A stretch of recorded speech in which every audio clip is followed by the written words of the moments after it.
Hi, it's me, Sharon, and today I wanted to talk to you about some of the cultural differences between the United States and Cameroon, Africa, where I was a teacher for 2 years. First, I wanted to look at the overall social structure between the two countries. In the United States, of course, in my opinion, I think we tend to think of ourselves as more independent, and we want to be very self-reliant. Maybe we know our neighbors, and sometimes we don't. I live in an apartment, and I don't know any of my neighbors. Also, we like to drive our own cars, and it's very common to be driving somewhere just by yourself. Only one person in the car. Also, we have this concept of personal space. This is my personal space, and we really don't like people invading that personal space. And sometimes we just have a need for privacy. We want to be alone. Cameroon, on the other hand, is very group-oriented. They have a concept of the more people, the merrier.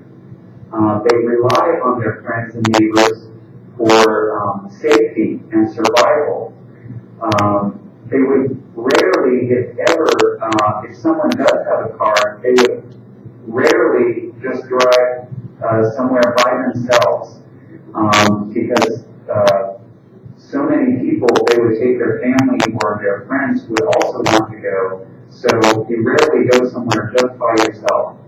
There's also no concept of personal space, and you get very little privacy. There's usually always some people around, and they don't feel that it's healthy to spend very much time alone.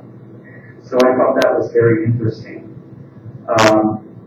Another way the social structure differs is time. You know, here in the United States, we're very conscious of the time. In fact, we have a saying, time is money. Our lives are ruled by clocks and watches, and we have our appointments and our meetings. We want to stick to our schedule, and so it's very organized by time. In Cameroon, however, they also have a saying, and they say time is elastic. You can stretch it out, stretch it back, do whatever you want. And so there's a less reliance on time. And I suppose it goes back to the group-oriented mentality, because you need time to develop personal relationships and time to greet people properly, and not to say, hi, when you're passing by them. You need to stop and talk and develop those relationships. The only time clock that I can think of that they use is nature. They're very close to nature. And I can give you an example of that. I was a teacher in Cameroon, and class was supposed to start on a specific date. And I went to the school, and there was nobody there. And then it started to rain. And a student came and told me, there are no classes yet. It's still raining. It's still the rainy season, and people are still planting on their farms.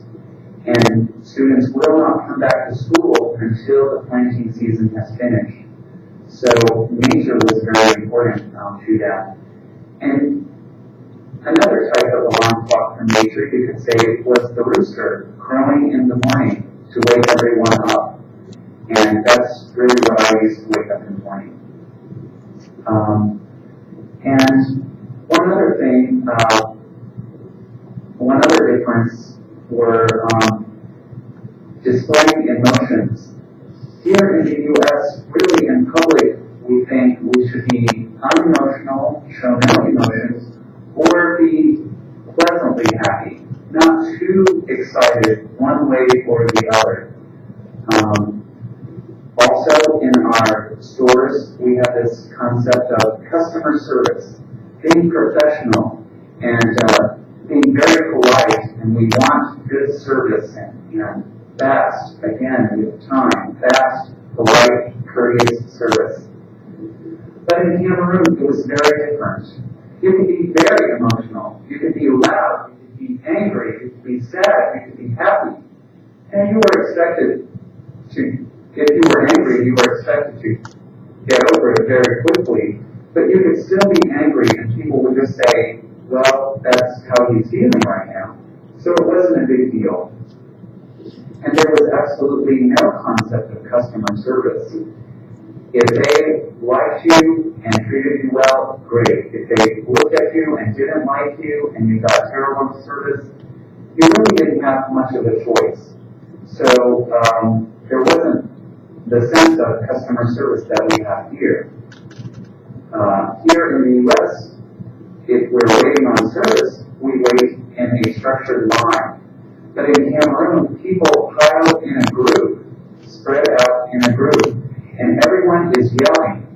And they say the person who yells the loudest gets served first.